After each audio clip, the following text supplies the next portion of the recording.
한국과 미국의 협상이 난항을 거듭하고 있습니다. 미국의 과도한 요구가 이어지기 때문인데요.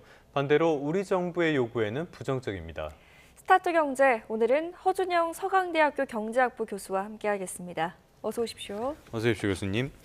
김정관 산자부 장관이 미국을 방문을 해서 러트닉 장관과도 만나서 여러 이야기를 했는데 결국에는 아무런 합의도 내지 못한 것 같아요. 그런데 저희도 준비한 그래픽이 있는데 보면은 미국에서 굉장히 무리한 요구를 하는 것 같아요. 어떻게 보십니까? 그러니까 미국이 얼마 전에 일본하고 협상문이 나오고 이게 이제 관보에 게시가 됐는데요. 이게 뭐냐 하면 결국은 협상을 이 투자처를 누가 결정할 것인가? 미국이 결정한다. 트럼프 대통령이 결정한다.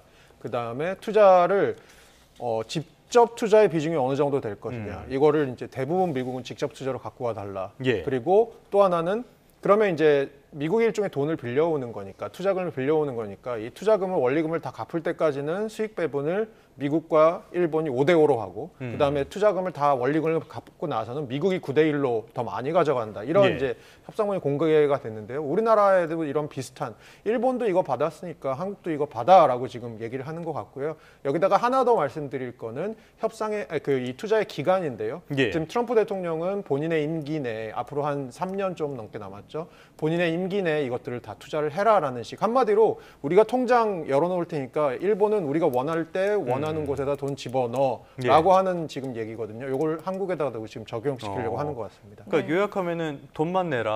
우리가 마음대로 쓰고 이익도 우리가 갖겠다. 이게 정상적인 논리는 아닌 것 같은데 이렇게 뭐 우리가 3,500억 달러의 대미 투자를 이야기를 했지 않습니까? 그런데 이렇게 직접 투자를 이야기하면은 우리가 이걸 다 감당할 수 있는 돈이 있습니까? 그러니까 우선은 외환 조달의 측면에서부터 문제가 생길 가능성이 큰데요. 얼마 전에 김용범 정책실장도 얘기를 했지만 우리나라가 연간 환율에 영향을 주지 않고 조달할 수 있는 달러가 한 200에서 300억 달러 정도 된다고 합니다. 그러니까 1거래일에 한 1억 달러 정도 되는 것 같고요. 그런 측면에서 이게 만약에 이것보다 더 많이 조달을 해야 되게 된다. 지금 대미 투자가 3,500억 달러. 예를 들어 트럼프 임기 내로 따지면 1년에 거의 1,000억 달러 이상이 가야 되는 건데 지금 김용범 정책실장이 얘기한 금액하고 너무나도 큰 차이가 납니다. 이 얘기는 무슨 얘기냐? 이렇게 무리하게 자금을 조달하다 보면 다른 데서도 문제가 생기겠지만 금융시장에서 생각해보면 한국이 향후에 이만큼 달러가 많이 필요해 그러면 그것들을 국제 투자자들이 그냥 두고 보지 않을 겁니다. 분명히 이걸 갖고 투자에 대해서 뭔가가 들어올 거고 그러다 보면 우리나라 환율이 과도하게 단기적으로 절하될 가능성이 있기 때문에 그런 측면에서는 좀 무리가 있는 것이 아니냐고 보는 것 같습니다. 그래서 우리 입장에서는 이런 시장의 불안을 또 잠재울 만한 안전장치가 필요한 셈인데 그래서 이 통화스와프 협상을 재개하고 싶다 이렇게 요청을 했다고 하는데 이 통화스와프가 일단 뭡니까? 그러니까 통화스왑이라는 거는 유사시에 자국 화폐를 상대국에 맡기고 예를 들어 우리 입장에서는 미국에게 맡기고 원화를 맡기고 미리 정해진 환율로 상대국 통화, 즉 달러화를 무제한으로 공급받는 그런 계약입니다. 사실 이 통화스왑은 지금 미국 정부는 기축통화국들이랑만 하고 있습니다. 예를 들어서 이걸 하고 있는 나라 뭐 캐나다, 일본, 스위스, 영국 그리고 EU 이런 나라들하고만 하고 있고요. 비기축통화국하고는 제가 아까 뭐라고 말씀드렸냐면 유사시라고 말씀드렸죠. 유사시에 제한적으로 한시적으로 하는 통화 수합들을 하고 있습니다. 우리나라도 뭐 지금 화면에도 나아가고 있지만 뭐 글로벌 금융위기가 있거나 코로나 때 이럴 때 환율이 튀게 되면 이럴 때 통화 수합을 했던 경험은 있지만 지금 우리나라는 요거를 조금 무제한으로 상시적인 통화 수합으로 만들어 달라라고 하고 있는데 미국 입장에서는 제가 아까 말씀드린 것처럼 왜 그러면 기축통화국하고만 미국이 이걸 해주느냐라고 생각을 해보면 이걸 무제한적으로 계속 해주다 보면 미국 입장에서도 달러의 시장에 풀리는 달러의 양에 대한 관리가 되지 않고요. 그런 측면에서는 우리나라가 만약에 통화 수합 해달라고 한다라고 하면 지금 다른 나라들 미국하고 뭐 투자를 하기로 한 나라들이란 거 다른 나라들이 지금 통화 수합 우리도 해줘라고 할 가능성이 큰 겁니다. 그렇게 봤을 때는 미국이 우리나라 이런 요구를 받아들일 확률은 높지 않다고 보고 그러면 우리나라 정부는 이걸 몰랐냐? 물론 알았을 겁니다. 그럼에도 불구하고 요거를 요구한 이유는 이게 협상의 전략의 일환으로 볼 수 있을 것 같습니다. 그렇다 보니까 일단 미국 행정부에서는 부정적인 반응이 나온다고 하고요. 전반적으로 보면은 자기들이 원하는 건 이야기를 하면서 우리가 원하는 거는 받아들이지 않는 참 트럼프 행정부다운 그런 반응들이 나온 것 같습니다. 그러다 보니까 미국 쪽의 싱크탱크에서도 이런 식으로 트럼프 행정부에 돈 줄 게 아니라 이거 갖다가 너네 수출 기업들 지원을 해라. 이런 식의 반응이 나온 것 같거든요. 이런 평가에 대해서는 교수님은 어떻게 보십니까? 지금 정부의 스탠스가 이런 것 같습니다. 생각해 보면 최근 들어서 우리나라 한 그 연구소에서 나온 결과인데요.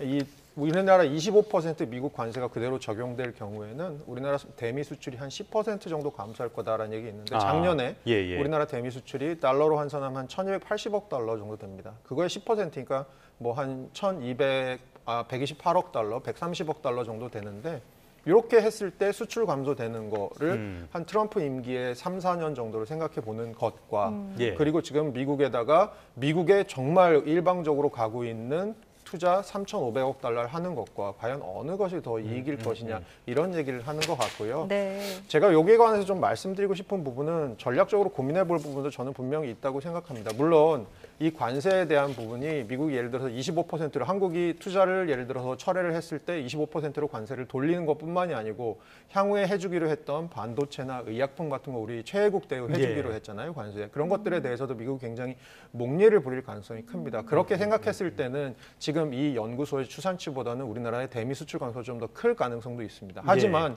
중장기적으로 봤을 때 우리나라가 수출 구조 같은 것들을 다변화하면서 최근 들어서 자동차가 미국으로 잘 안 팔리니까 유럽으로 좀 더 팔리고 있고 이런 구조도 있거든요. 이런 것들에 대해서도 우리가 고민해 볼 필요가 한번 있을 것 같고 또 하나는 저희 수출 구조 좀 얘기해 보면 국가별 수출 구조를 보면 2002년쯤에는 유럽 안에 영국이나 독일이 우리나라 수출 구조의 10위 안에 있었습니다. 근데 이게 2012년, 22년이 되면 사라집니다. 한마디로 우리가 최근 들어서 유럽에 대한 수출을 조금 신경을 덜 쓴 부분이 있는데 오히려 수출 구조 다변화 같은 전략들을 생각하면서 미국이 사실 트럼프 이후 행정부에서도 이런 트럼프와 비슷한 리더십이 들어올 확률이 굉장히 높습니다. 왜냐하면 일자리에 대한 불만 이런 것들은 그대로 미국민 내에 남아 있을 거니까요. 그런 측면에서는 저희가 조금 더 중장기적으로 과연 3,500억 달러를 그대로 이행하는 것이 좋은지 특히 미국이 이렇게 본인의 일방적으로 지금 가고 있는 상황에서 이런 것들을 정부가 아마 전략적으로 고려하고 있을 거로 보고 있습니다. 네, 합리적인 결론을 도출하는 것이 좀 중요해 보입니다. 다음 이슈로 가보겠습니다.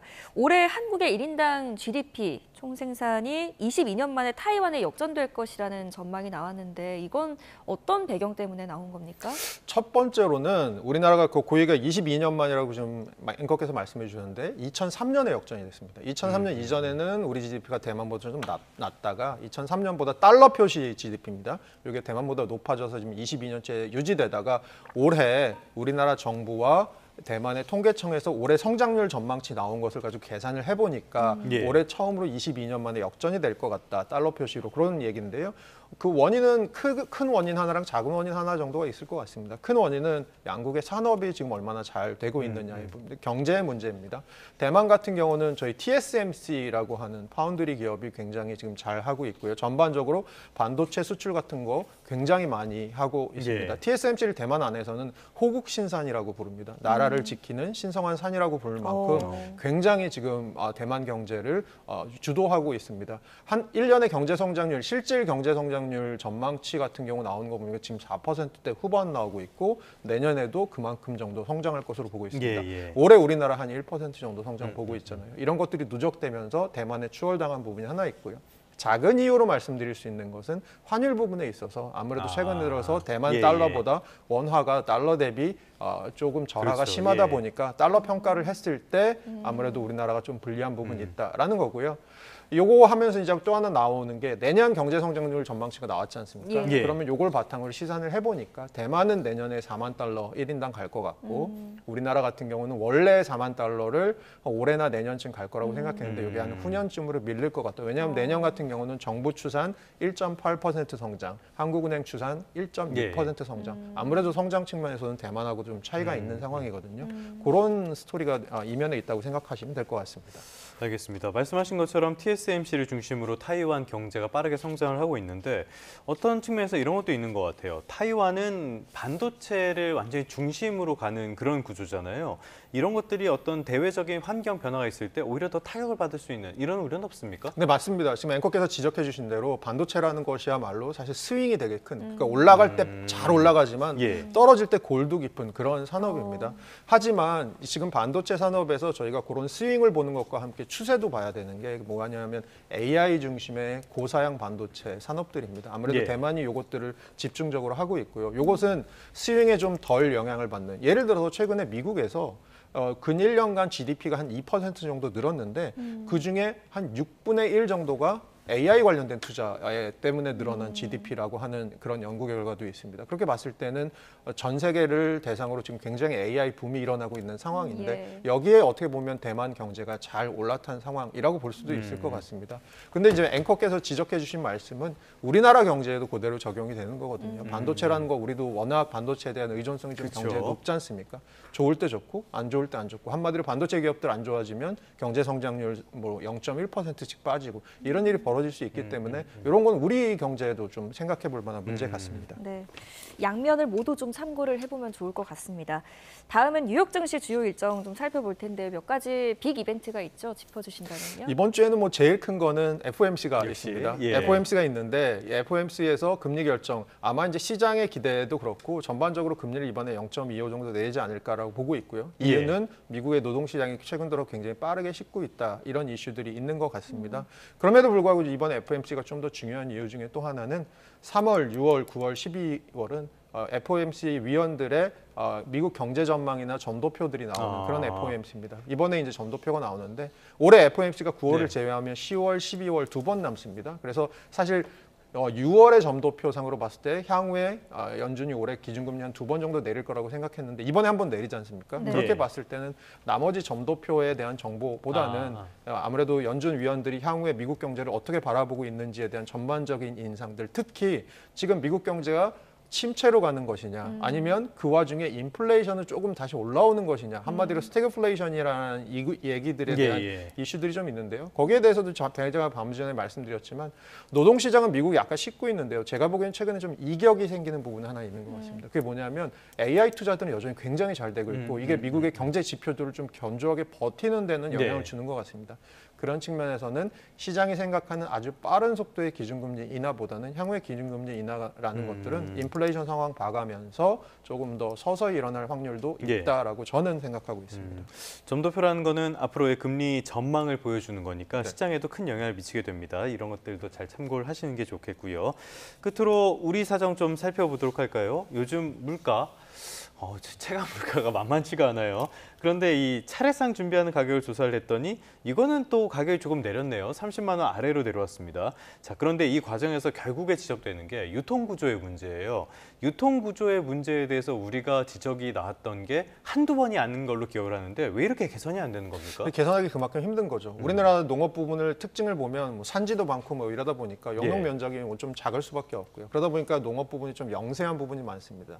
상대적으로 이 유통 부분에서 이 도매업 같은 경우는 굉장히 큰 기업들이 지금 들어가 있는 상황이고요. 그런 측면에서는 아무래도 농가들의 바게닝 파워가 좀 약한 상황, 이런 것들을 바꿔서 생각해 보면 이 유통업 쪽에 굉장히 큰 바게닝 파워들을 구조적으로 시정해야 되는 부분이 있을 텐데 그런 부분들에 대해서는 사실 뭐 하루 이틀 걸리는 일도 아니고 특히 이 농수산품 같은 경우는 굉장히 신선도가 중요한 상품이기 때문에 아마 이런 유통구조 상에서 또 변화가 생겼을 때 이슈들이 있을 것으로 보입니다. 다만 중장기적으로 유통구조 개선 같은 것들을 통해서 좀 추석 때 저희 추석 물가 덜 걱정하고 그리고 뭐 농수산품을 수입할 수 있는 부분들에 대해서는 또 수입도 고려해 보는 부분, 그런 것들을 통해서 가끔씩 저희가 막 금사가 벌어지고 금 배추 벌어지고 이런 것들에 대해서는 조금 구조적으로 방지할 수 있는 부분, 이런 것들을 좀 생각해 보는 것도 필요할 것 같습니다. 네, 어제 민주당 정책위 의장 간담회 보니까 이제 서민들이 좀 체감할 수 있는 어떤 물가를 만들겠다 추석 전에 이런 이야기를 하던데 당정이 추석 민생안정대책협의회를 연다고 합니다.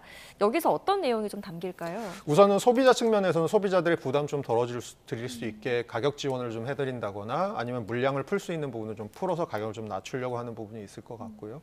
그리고 사업체를 운영하시는 분들에 대한 패키지도 항상 추석 때 나옵니다. 그래서 자금 부담 좀 덜어드리는 거, 뭐 전기료 지원 같은 걸 수도 있고요. 아니면 자금을 일시적으로 좀 공급을 해줌으로써 추석 때 조금 더 훈풍이 불 수 있게 만드는 이런 부분이 있고요.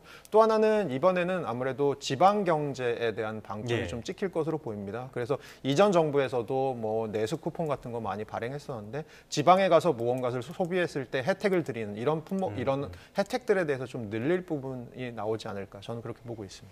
알겠습니다. 당정 회의가 잠시 뒤에 시작이 되니까 어떤 내용들이 담기고 정말 실효성이 있는 대책이 담길지 지켜보도록 하겠습니다. 오늘은 다양한 경제 이슈들 허준영 서강대학교 경제학부 교수와 함께 알아봤습니다. 오늘 말씀 잘 들었습니다.